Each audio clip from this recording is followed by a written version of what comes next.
je vous redonne la parole, Barbara, sur les autres champs d'application de la data pour la marque Petit Bateau. Alors, je rebondis juste, vous avez raison, chez Petit Bateau, on va avoir la problématique du B2B aussi, parce qu'on vend beaucoup, beaucoup en B2B. Et donc, comme vous disiez, le niveau de service et la data, elle doit aussi servir le B2B. Et aujourd'hui, les niveaux sont peut-être encore un peu déséquilibrés entre ce qu'on apporte au B2C, ce qu'on apporte au B2C e-commerce, au B2C retail, au B2B, au supply. Donc, c'est extrêmement intéressant de voir comment on arrive à servir de la même qualité, la même façon, l'ensemble des parties prenantes.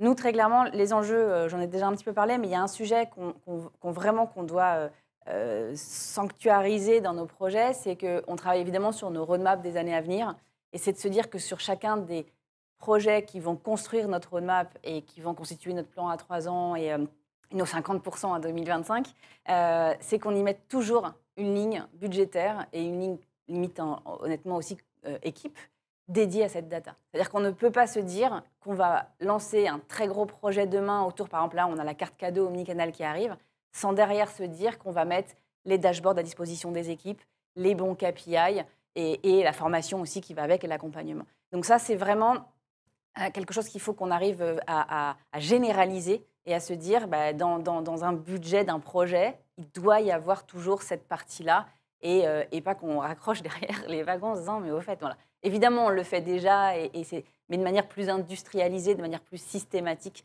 Et ça, c'est extrêmement important.